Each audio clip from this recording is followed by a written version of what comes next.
Hi, my name is Sam Led, and welcome to The Fearless Now. This is for you in the nosebleed seats, if you're looking for an easier way to approach anxiety, stress, and unhealthy habits from the inside out. There's no techniques and no strategies, so sit back, relax, and let me be your peace of mind Uber driver, here on The Fearless Now. Hey everybody, this is Sam Led. I am a transformational coach or a transformative coach, whatever you want to call me today. And this is episode number 28 of the Fearless Now podcast. And I have a very special guest today, a gentleman whom I'm very fond of, who I really respect as a coach. He's a former professional athlete. He can go more into that during our little powwow. And he's also a brilliant three principles coach. I know he doesn't like to be called that because he is just someone that I would love to pick his brain about his journey as a coach and as a father and as a human being on this planet walking the earth. The one and only Matt Roberts, the psychological performance coach, here with me today. And he is hailing from across the pond. Actually, we're like 6,000 miles away. It's amazing. Awesome. Yeah, technology, man. Wow. We're across the country and then across the pond. So you're from, and ladies and gentlemen, just as aside, Matt and we did a Going Deep and Making a Difference on IG Live about 2 months ago, and it was really fun. So decided to get him on the podcast. So Matt, you're from northeast of London. No. South of London. Sorry. I got my directions. Neither. I'm not from London. Do I sound one of those directions?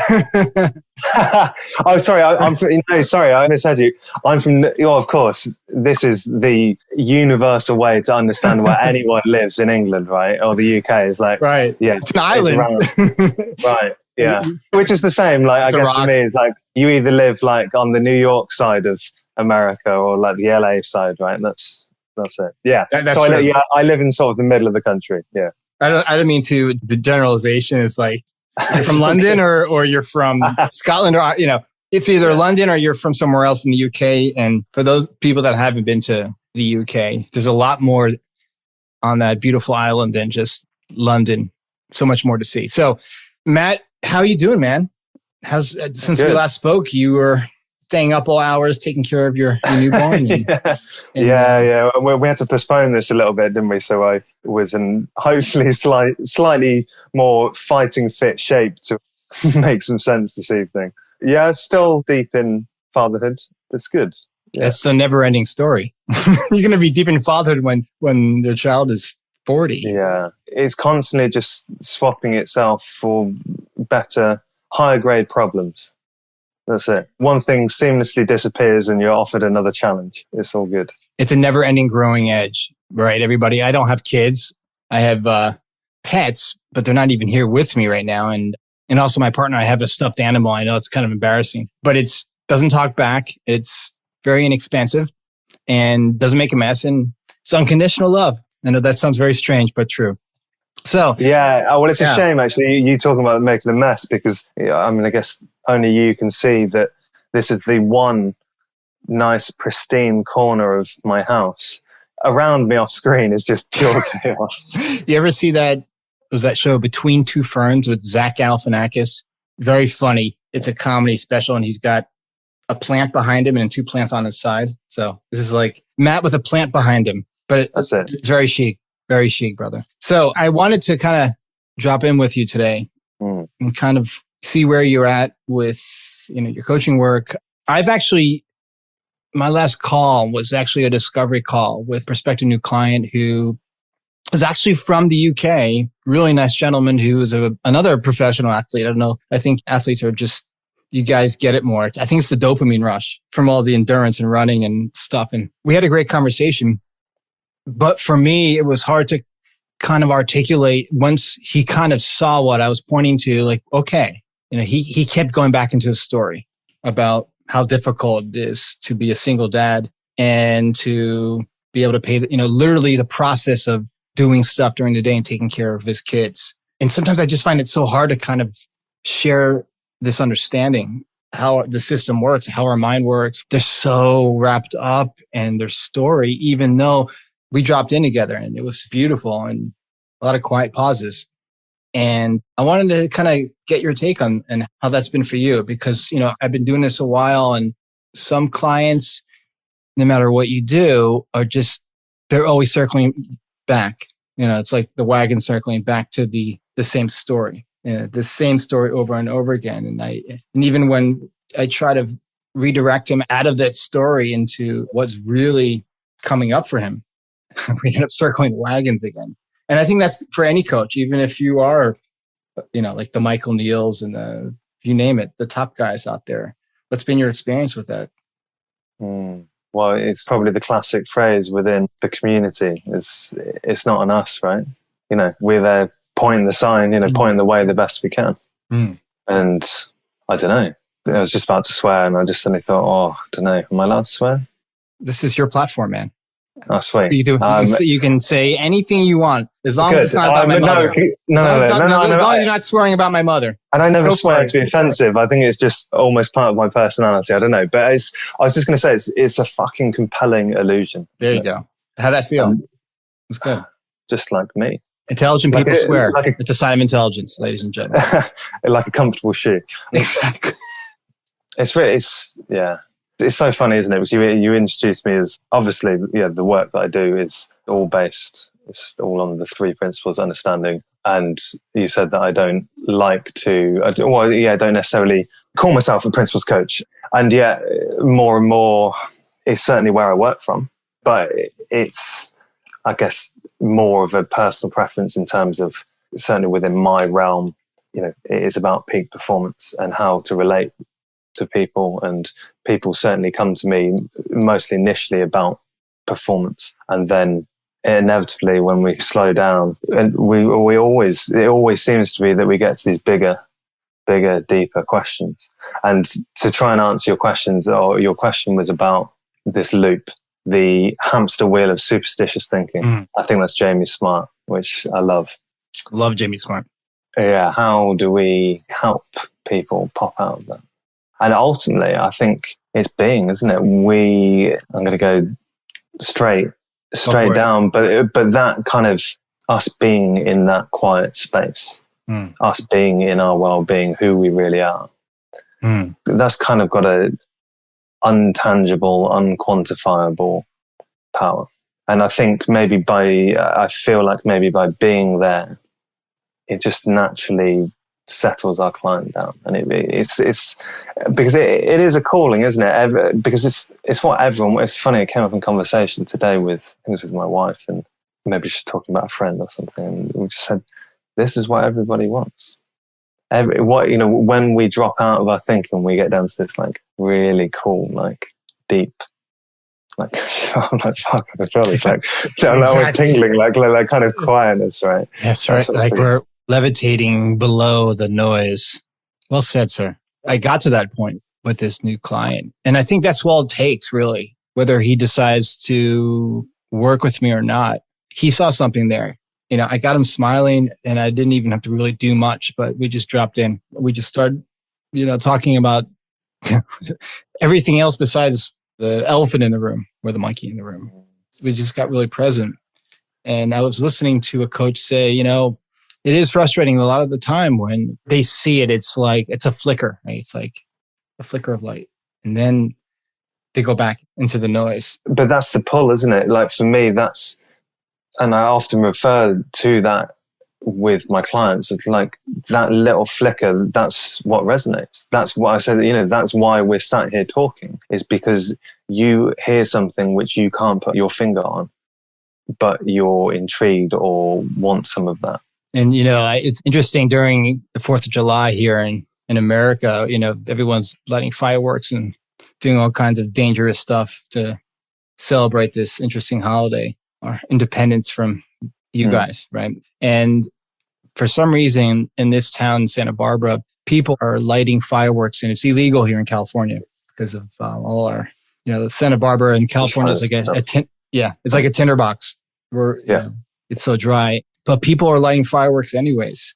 And it was interesting because that's kind of a metaphor for when a client kind of sees something, like all of a sudden you'll see a flash of light and then just like, oh yeah, it's there. It's right there, but it's right there, but it's here. Yeah, it's right here. And then there's that off switch part. And you see it as, you see it because It's not like we're looking to see as a coach or whatever you want to call us, but we do see. We see our client for who they really are, and whether or not they decide to work with us or not work with us is really on them. Yeah, and we can't expect. I certainly don't expect to be the coach for everyone. No, and I don't want to work with everyone. It's and I think fortunately because there's 7 billion people on the planet, I can afford to be picky. That's a good way of looking at it. So what's come up for me today, which I've been really seeing more of, is I got a lot of stuff coming up on my plate. Coming up in my life where I'm very close to pulling the trigger. I'm working with a publicist and launching my book. And these are all wonderful and exciting things. And there are so many moments where I'm terrified, which is, I know what's going on. You know what's going on when I share that. And there's so much unknown. There's so much that can happen, good, bad, or indifferent. And then there's also my partner and I are going to be spending time in 2 different places. And there's that level of, I guess, unintended stress associated with that. And the moments that I'm really thinking about it and caught up in thinking about like, oh my God, what if come September when this whole plan of ours is being, is in place and we're actually starting to pack stuff up and move stuff and then figure it all out as that we've been doing the last couple months. What if it blows up in our face? All these future fantasy fears. But then I just went outside and went on a jog. I should be doing more planning. I should be setting up a PO box where we're going to spend some time living for a couple months. I should be doing this. The urgency is really there to get all this done on July 10th or July 11th. And then I have this scope of work I got to put together and all this other stuff. And I'm like, oh my God, I'm in the soup. I'm swimming it. I'm treading water here because I'm caught up.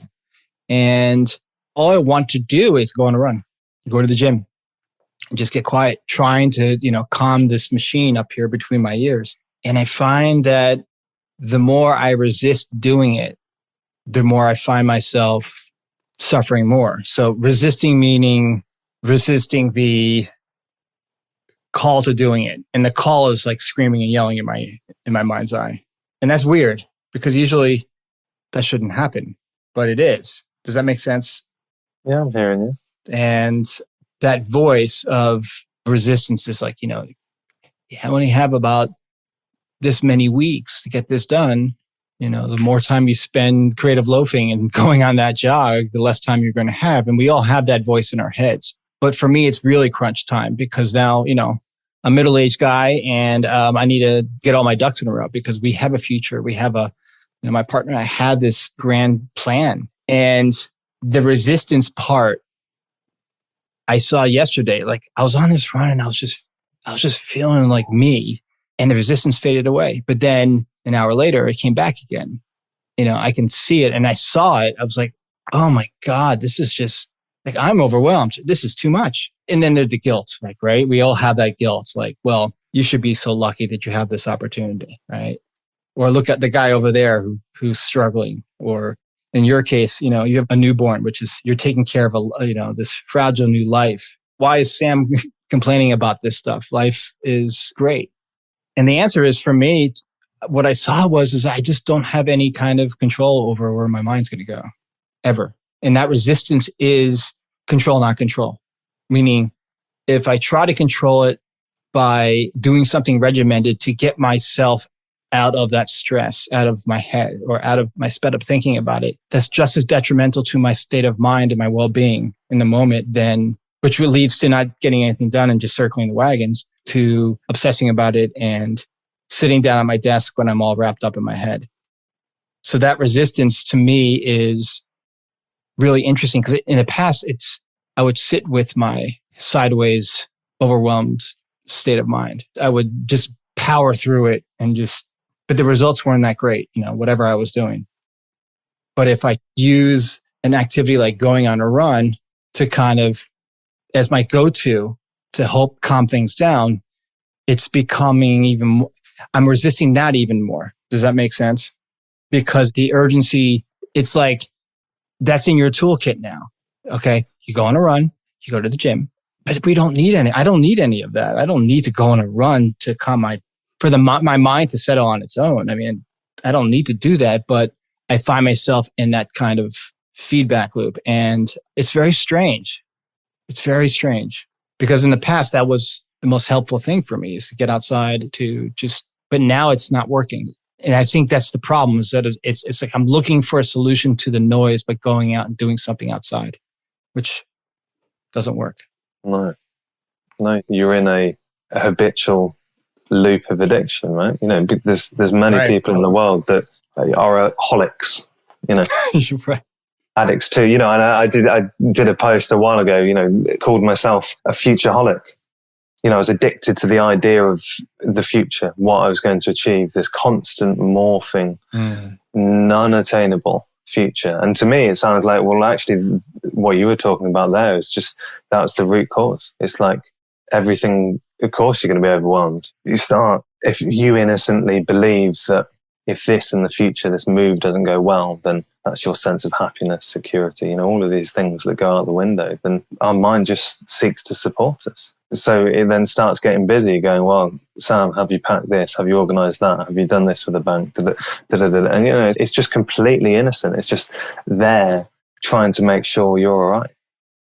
And I see this all the time I saw it like hugely a few months ago for myself. I see it a lot with athletes, obviously, because it's so results driven. So it's so easy to be drawn out of yourself. I experienced so much about the competition this weekend, next month, next year, the Olympics, whatever it is. But I saw, talking about this ever morphing future.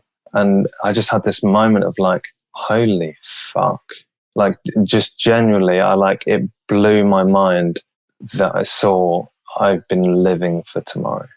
Just living for a tomorrow that never comes, because even when I achieved what that thing was, as an athlete, well, when I jumped 2 meters, I'll be worthy, I'll be good enough. But then, of course, you achieve that and there's a short filled high. And then, well, it's then when it's 210, 220, 230, when I qualify for this, when I win a medal, and it's this just never ending cycle. And our body is equipped with, like, there's so much intelligence in our body. You go and hold your hand over the stove, the hob of flame, or punch yourself in the face, you'll quickly know it hurts, right? And you'll stop doing it. Your body you'll literally recoil. And for me in this moment, talking about the future, I realized the unease that I was living in.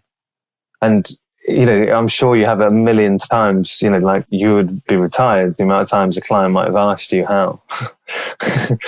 This sounds fantastic, but how do I use it? And, and it's like, well, if you were punching yourself in the face and you realize you're punching yourself in the face, because you didn't realize it initially, you're not going to turn around to me and go, Sam, this really, really hurts. How do I stop punching myself in the face? That's right. And I love that. And that is it. And it's just, and for me, it went from like night to day. And I was just like, and I'm not saying that I don't ever get stuck in the future. Of course I do. I'm human. But when we see, again, I don't like to be called a principles coach, but to quote Sid Banks. Say it. to quote Sid Banks, we are living in the feeling of our thinking. Mm. So when we really see that thought feeling connection is monumental. What I heard from that is very powerful, because when we start to go into the concept of what the principles are, right? And what the gurus and the principles community are sharing, and etc. It's its own resistance, if you think about it, because that's not what this understanding is pointing to at all, right? But we all get really human sometimes, right? We all living, we're living, once we see that, our resistance thinking or whatever thought program we have loaded into the proverbial brain's hard drive is running in the background innocently, and that we don't have control of how our thoughts are percolating to the surface. And then we see it again, but it's kind of like we have amnesia almost. For me, I'm speaking from my experience. I mean, we all have a different way of harnessing our crazy superpowers. I always say, harness the crazy within you to create your empire. And I think that in that journey of moving along this river of life is a wonderful cliche and metaphor. It's like, yeah, you're going to have amnesia and forget completely. But when you start, especially as a 3Ps coach, okay, I said it. I'm just Sam. I'm just Sam holding my stick, like, next to the burning bush. No, I'm kidding. As a guide and shepherd, once we see that it's okay to have amnesia, like our brain does a fucking number on us.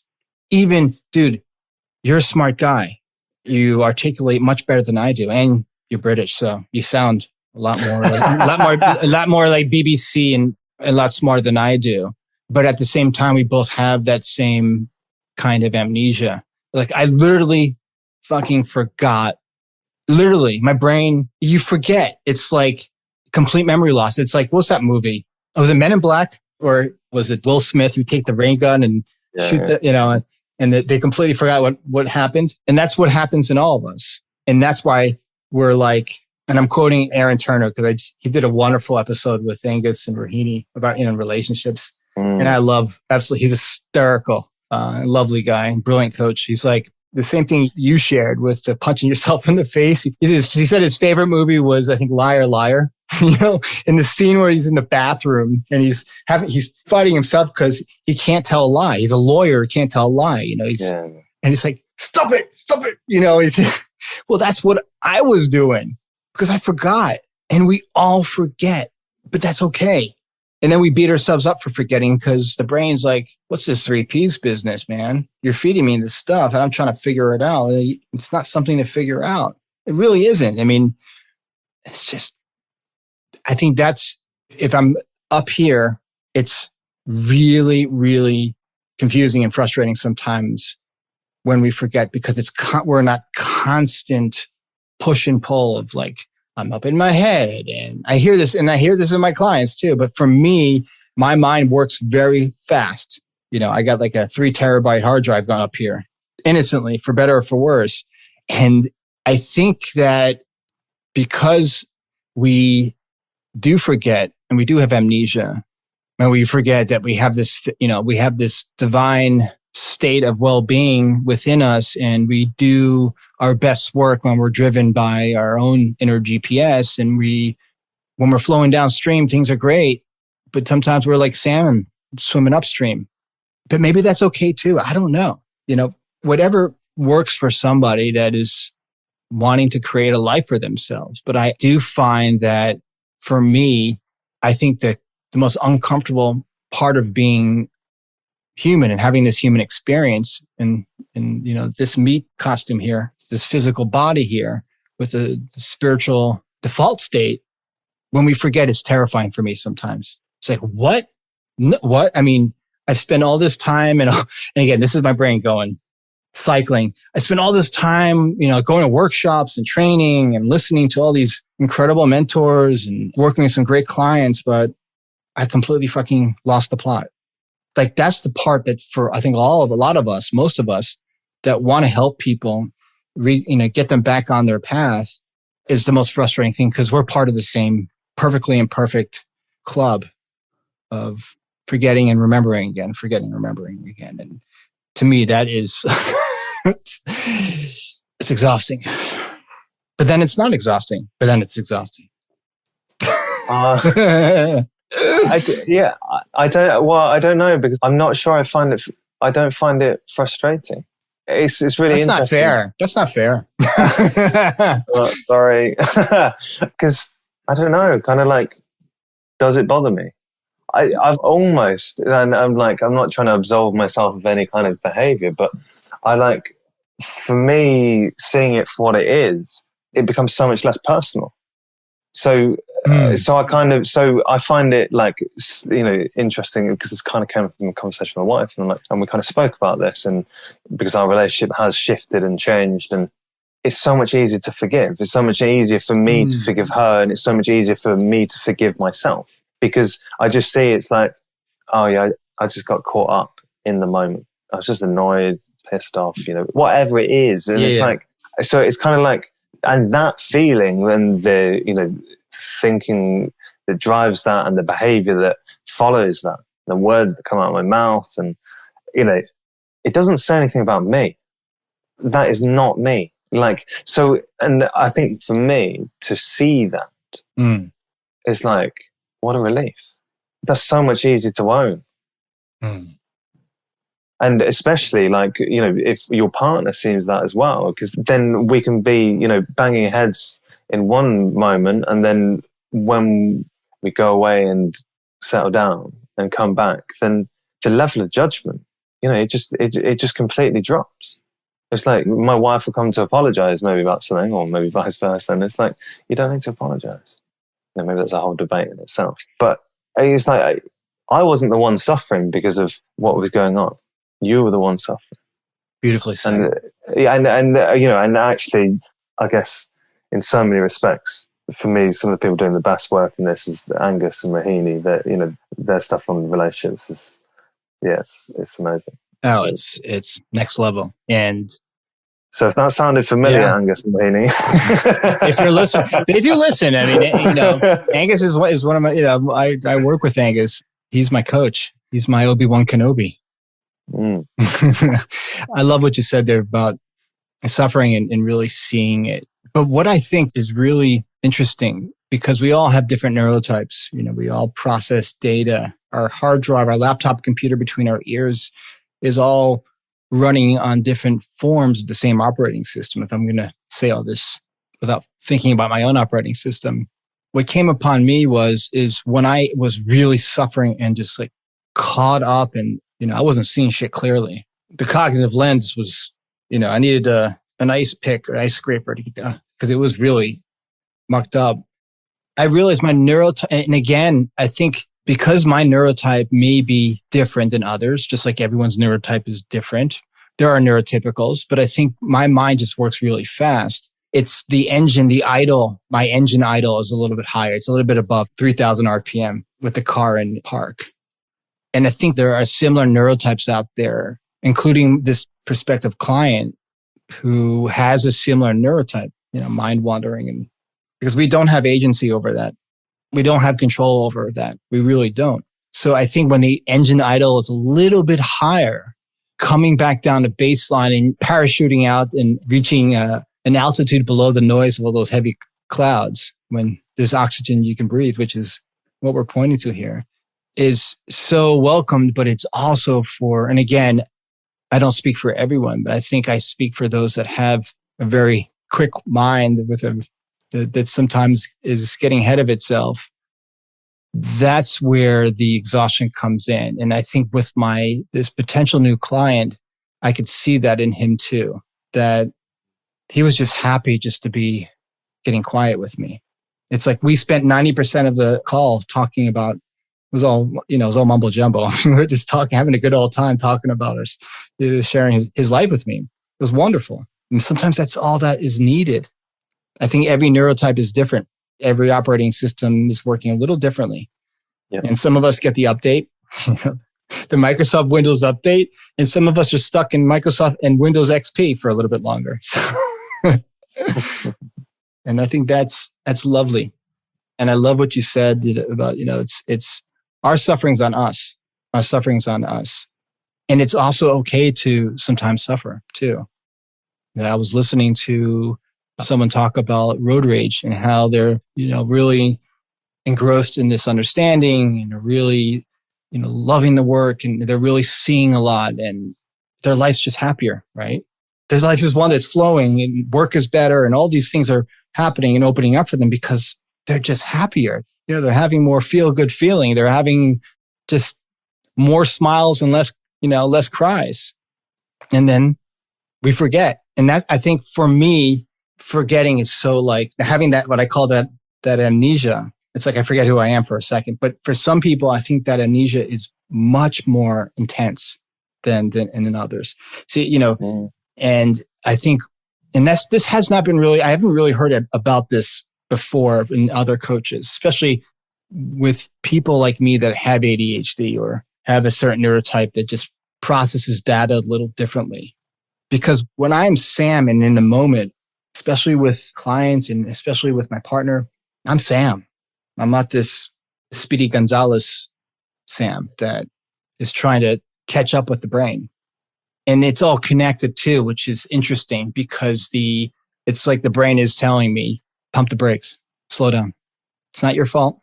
It's nobody's fault. It's just how the system works. That's it. Pump the brakes. What you're experiencing right now is not to be believed. Don't take it personal. You got it going still a little crazy. But sometimes seeing that is very difficult.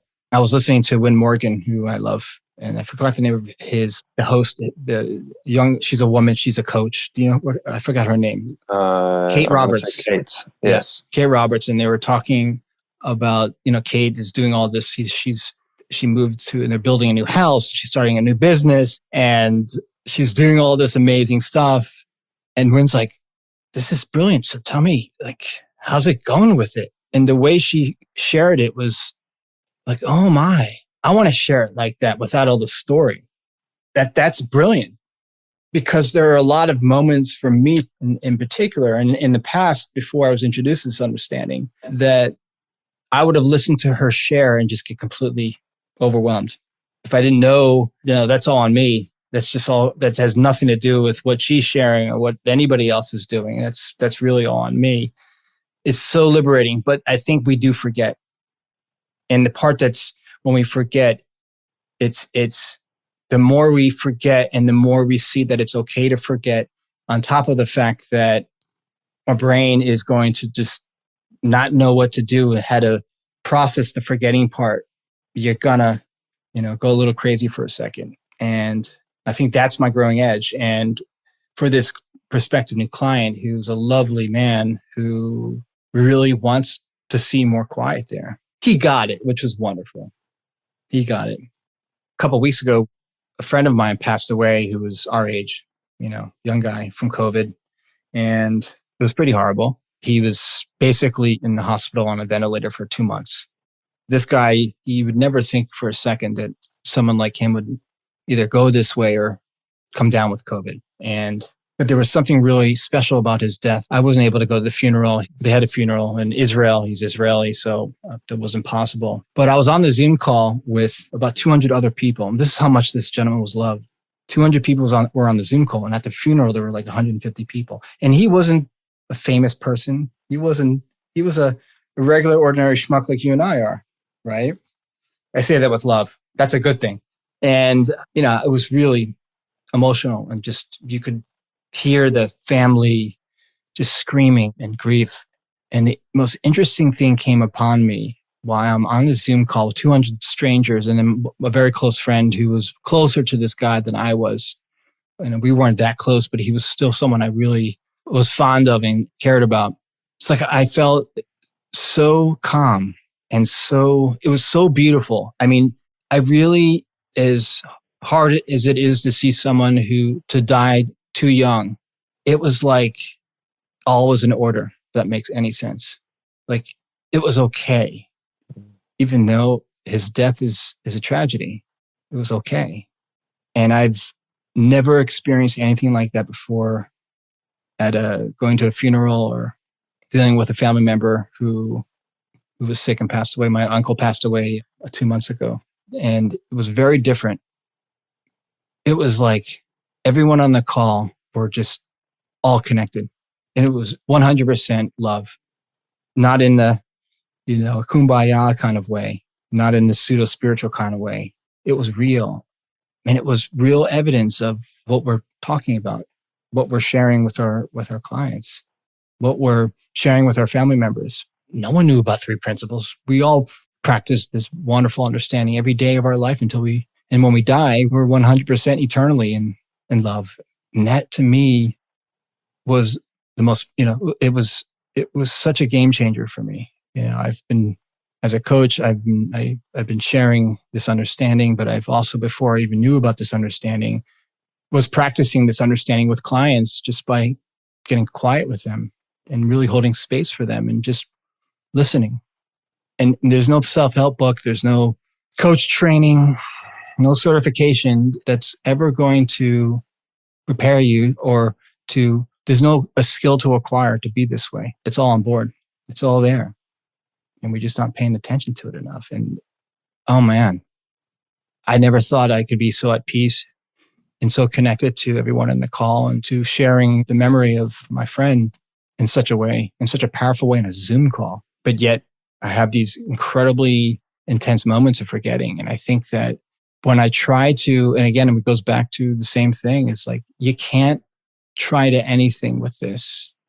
You can't create some kind of go-to or a contingency habit or activity and then think that that's the answer to settling back down, because being settled is our true nature. That's who we are. What are your thoughts on that? Don't mean to put you on the spot or anything. I was just kind of getting lost in your words and didn't, kind of wanted to honor that. Really. Thank you. And and thinking of your Zoom call, I did a call, 3P call, a month ago when we were due to do this before. And that was all via Zoom, people from around the world. Yeah, and it's funny how it kind of, I don't know, we can kind of almost feel people's presence, through this. And I don't know how that works. Neither do I. Yeah. Yeah. You don't need to say anything. I think there's no words actually that would, just being present, I think is the best. This tops. I would love if you would kind of give all of us kind of an understanding of like, how are you? Because I don't know what it's like to have kids or be a professional athlete or a retired athlete. Or you mentioned you had this terrible injury. This was it your neck? Was it? I ruptured a disc in my neck. Ruptured a disc in your neck. And so this is because there are a lot of folks out there that have all of this on board, and like myself, who are forgetting, because you, my friend, you got a lot going on. You got a lot going on. And I'm so enamored by the fact that you have kids and you have a wonderful wife and you have all this responsibility, and you could be calm, and you're calmer than I am by doing nothing special, but just being you. And that's pretty profound. Of all the stuff go ahead. What was the question? I don't know. What day is it? I think I'm having a different kind of amnesia right now. How are you doing with all that? How is it that you can be where the dad hat, where the coach hat, where the husband hat, where the son hat? Because I know you're close to your family, to your mom, to your mom, my dad, yeah, and your dad. I think you said is also in this understanding and has been working hard on this understanding and shared it with you. He was the one who brought it to you. I mean, how does this play into Matt's daily existence? Because I think when you're busy all the time like that, I mean, your life is busier than mine, even though I got all this new stuff coming up, setting up new house and traveling back and forth across the country and trying to pay all this stuff, paying the bills and blah, blah, blah, blah, blah, blah, blah. So what's the secret sauce in Matt? Well, you could be depressed on a beach in the Bahamas. Yes, of course you can. Right. And again, Sid, good old Sid, said that what page? What page? You can walk. I'm showing the missing link, everybody. This is his book. Walking in silence, through Manhattan or the busiest streets, and I was busy all the time. I'm not busy now. There's lots to do and hats to wear and things to juggle. But I was busy all the time, no matter what. And this for me, like, I kind of didn't really want to be a coach. At one point I did, and then I was like, no, it's not for me. And I've been furloughed from work because of the pandemic since March last year, and I tried to set up a business and because I thought I needed money, and then it failed because I realized I was doing it for the wrong reason. And then out of nowhere, I got asked to coach someone, an athlete, and then this kind of business has just sort of grown out of there. And I've learned the most through trying to guide other people to this. And there's only ever one client. I think, I don't know, that's Steve Chandler or Rich Litvin. I think it's Steve Chandler or a client. client 1A. There's only ever one conversation to be having, and that is right here, right now, which, is the coaching format of the power of now, right? I love your social media page. And of course, social media is a blessing and a curse, I think, for most of us, especially those of us who are in a different generation. But the videos that you have of just the clouds, right? Just clouds moving through and seeing how its simplicity, it's that simple. And when we forget it's that simple, for some of us whose engine is idling a little bit higher, it's like we have these aha moments every day. And then our brain is like, what do you mean this aha moment? You have this every day. What's the big deal about it? Right? The ego's saying, what's the big deal? Come on, keep on keeping on. You got stuff to do. And I think that for me, my growing edge is to be okay with that intensity. For me, the intensity between forgetting and being like Jim Carrey's character in Liar in the bathroom punching myself, because it's the amnesia part or the forgetting about, oh yeah, no. That's not the space where I'm going to do anything that's productive or creative or worthwhile, even though I have these things coming up. And all that noise is not to be taken seriously. And it's not personal. It's just your supercomputer doing a little dance. It's glitching out a little bit, and being okay with just the intensity of that waxing and waning, that up and down. It's like an airplane, we're the airplane that's doing these dives. It's up and down in terms of coming in and out of the clouds, and the clouds being our thoughts and our thinking. As Michael Neal, I'm going to steal that from him, is that, sometimes letting go of the controls so the plane doesn't crash, you just don't go into a deep dive, is the only way to do it. Even if accelerating down to the earth at hundreds of miles an hour in a dive is pretty terrifying. The terrifying bit is all made up too. But there's something, I don't know, I'm like, it's really interesting because I thought I had to do everything. I used to think it was on me. I had to make things happen. I had to plan. I had to know, map it out, otherwise it's not going to happen. And I've seriously been questioning the efficacy of that. Because when we kind of don't grip so tightly, we create space for something new to occur. So the more that we take our hands off the wheel, there seems to be like this kind of space of, I keep on referring to it as magic, because that's about as fucking close as I can get to understanding it. It is fucking magic. Yeah. But it's, like also my background is in art. I've got a fine art degree in sculpture from a really good art school in London. So you could say society, culturally, I'm a creative person, which of course we all are in our own ways. And and I so often have conversations about, where does that come from? Where do our new ideas, where does this fresh thinking comes from? And so again, it comes back to that. There's a correlation there, and seeing like the kind of the level of tension or anxiety, even if it's really low level, kind of like feeling that comes with getting busy, trying to solve the unsolvable or trying to predict the unknown, and trying to understand things above and beyond our pay grade. It's like, okay, it's just, maybe that's not my job. And it's weird, like that life does seem to unfold. I mean, it's going good so far. Maybe we check in like a few months' time. That's right. No, Sam, I'm broke. I've lost my house. My wife left me. Right. And in that case, I'd say, hey, Matt, I'm going to buy you a plane ticket, and you're going to spend a couple weeks in Santa Barbara, even though you don't really need to see a place like Santa Barbara to sweet free holiday. Yeah, I got a couch, I got another single bed and another office, so you can do your work here. But there's a song in the 90s, and I love what you just said, because I used to work that way too. In fact, until very recently, even as a coach sharing this work, I would make lists, and when I would do podcast episodes, even though I'm a newbie to the podcast universe and I love it, I'm learning every day, and I'm going from complete novice, I don't know what the fuck I'm doing, to, okay, you know how to hit record now. You know, you got the basics down. Matt's here with me. Technology's working. It's pretty brilliant. He's 6,000 miles, 5,700 miles away, 8 hours ahead of me in the future.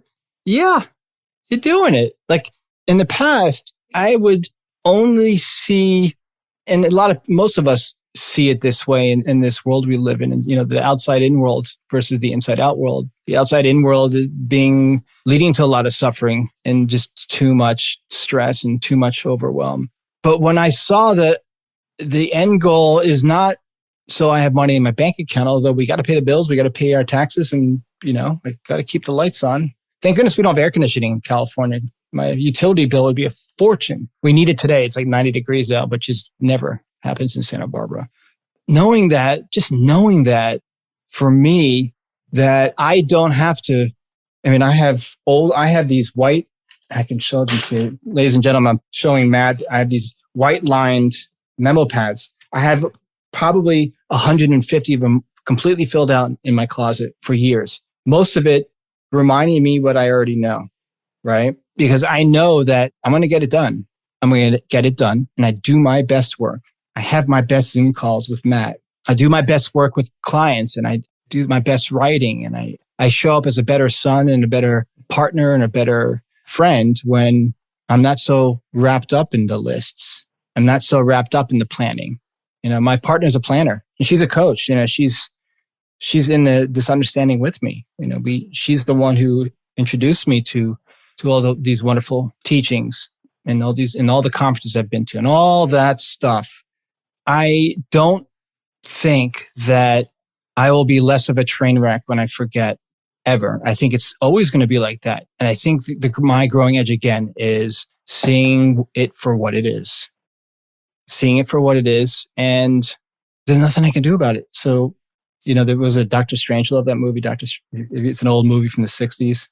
It's about, it's brilliant. It's like, don't fear the bomb, you know, learn to love the bomb. It's about nuclear war, and the guy from the Pink Panthers in it. It's brilliant. It's an early Stanley Kubrick film.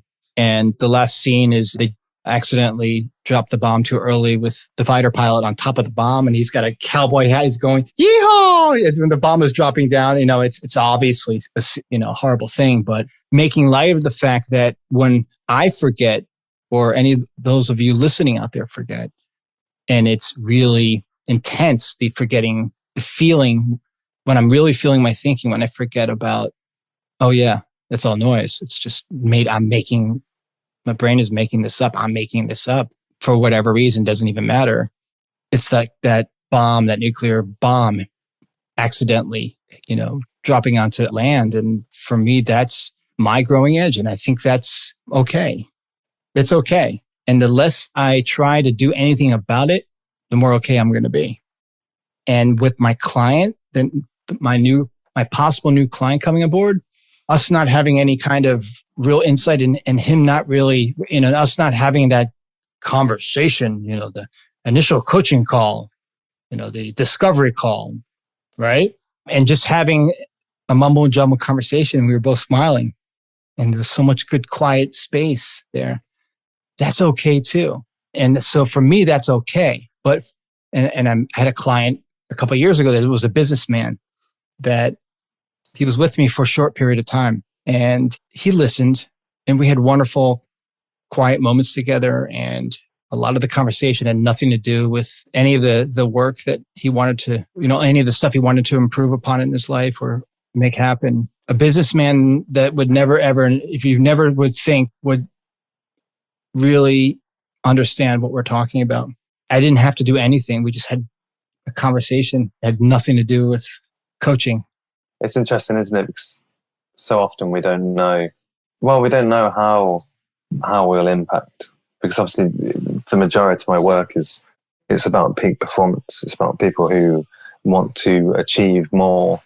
And I think it's probably the reason why I don't kind of call myself a 3 principles coach, because I even try to steer away from talking about an understanding, because it, for me, then denotes something that we need to intellectually grasp. So we're just immediately going further and further away from where I want to get them to. So almost the starting point is obviously, inevitably people want to tell me about the kind of problem, but it's about, so in the US, it'd be them talking about their PR or their personal record, personal best, because it's us being in our well-being.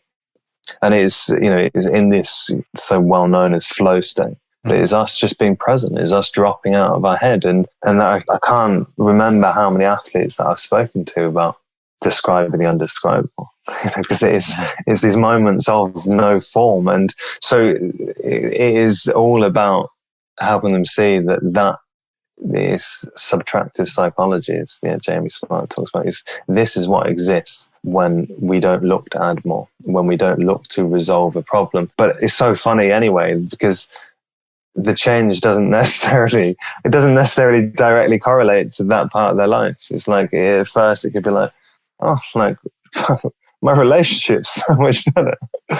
I was like, the athletics performance or whatever. Oh, the same. But over here, it's but for me, that's the gift. And it always was the gift of athletics. It was like being under a microscope. It almost magnifies all experience, intensifies it all. And hence, perhaps that's why it's so magical, even for spectators, when we see someone performing at their best, kind of transcending what seems to be their environment, when they transcend what is possible, because there is this fluidity and brilliance and beauty in that mind-body connection, despite the 90,000 people in the stadium, despite whatever is, on the line, whether that's money, medals, records, accolades, the rest of it. And I think the reason why that's so compelling, because I think there is just in that, and I'm not sure this is conscious or subconscious or or whatever, and it was something I've really given much thought, but it's a calling. If I went really deep, I would like to think, maybe it's just me like to think, that there is a part in us that recognizes, sees ourselves within that. Well said, sir. And I think sport is the greatest example of what we've been talking about the last hour and 11 minutes. It's the perfect metaphor for when we do our best, when we are who we are, when we finally settle back into who we are and are really present, you make the 3-point shot. In your case, and again, forgive me, you throw the javelin. No, you're doing something you're like a Roman. You're like you're a Viking or something. What do you throw something, right? Sorry. Yeah, I love this. No, that's perfect for all the people that can't see all the people who can't see how skinny I am. They can think I'm this Amazonian guy. No, I was a high jumper. High jumper. Sorry, you're throwing yourself. You're throwing myself. Yeah, I'm that light. You're throwing yourself across a beam, a very high beam. It's interesting. I was watching, and we'll wrap it up in a minute or two because I know you have to go back to your dad duties and enjoying this. Well, time is it there? It's 7:30, 8 o'clock, but the sun's still out. And then that's brilliant. England in the summertime is wonderful when it's not rainy or humid. I was watching Wimbledon, and I know you're not into tennis. It's one of my favorite sports because for me, that syncopation with the ball going up over the net, back and forth, it's just so lovely for me. And watching these athletes, these incredibly skilled athletes, go to a place that they don't even realize they're going to when both players are in the flow together. And watching that as an observer, for me, is a wonderful, wonderful experience because that's exactly what we're pointing to. Whether you're a high jumper or you're a swimmer or you're a professional skateboarder or you're part of the Jamaican bobsled team. I don't know. Doesn't matter. It's that experience, the same experience that I had when I was at the funeral on Zoom. It's the same experience I had when my niece was born. It's the same experience I had when I met my partner. And as Michael Neal calls it, it's the space within. And beneath that noise is who we are, is our North Star. It's that special space. But for some of us, like myself, when our brain innocently is like, nope, no more. You only get 10 minutes today of that special place. And then and then you get back to work, right? 10 minutes today. Nope. That's 10-minute recess, right? It's kind of like recess. Remember, it's like you're going out as a kid, you had like half an hour for recess. It's the best time ever. Kids have the most fun. They learn the most about themselves and how to socialize and how to be a human in recess more they do inside the classroom. And it's a clear light. It's a clear signal because we all are that clear signal. It's just sometimes our supercomputer, our laptop computer called our brain instantly gets in the way like a helicopter parent, right? Or a barricade that is fallen over in the middle of the freeway, that we swerve around so we don't hit it, or what I'm talking about, what do you call it? Those orange things, the cones. Thank you. Ladies and gentlemen, I'm a loss for words. The cones and the construction zone that one ends up in the middle of the freeway and you have to swerve around it. That swerving around part for me, when I forget, is the real intense part. And seeing that the intensity of forgetting and the incredible moments that I have when I'm present watching Wimbledon is almost the same thing on a different end of the spectrum.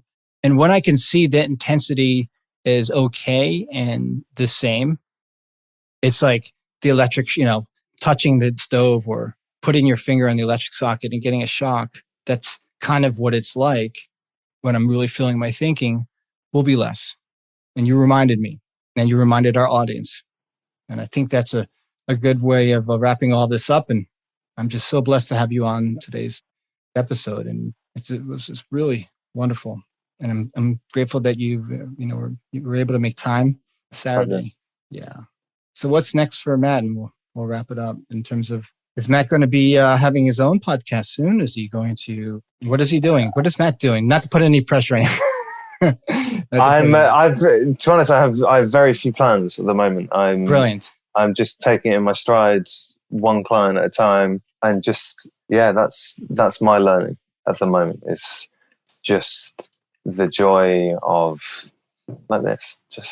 It really is a gift to be able to facilitate someone, like help them create change in their life.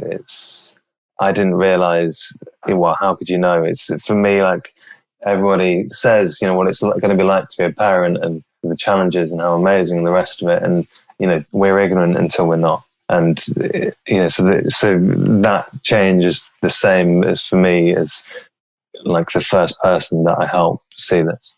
I'm like, wow, how could I want to do anything else in my life? So I'm just feel really grateful to be able to do that, and look forward to just increasing that and hopefully helping more people. And, and maybe a podcast, maybe eventually I'll build a website, and, all of these things, they will come when it's the right time. And we're going to end on that. And that's very well said, my friend. Well, thank you again for being on episode number, I can't believe 28. I never thought I'd do 28 episodes of anything, let alone a podcast. And you made that possible. And my pleasure. Thanks for having me here. And big hugs to your family, and say hello to Al and to your little ones. And have a wonderful rest of your weekend. We'll be in touch, brother. I'll see you soon. Okay. Cheers. Okay. Bye.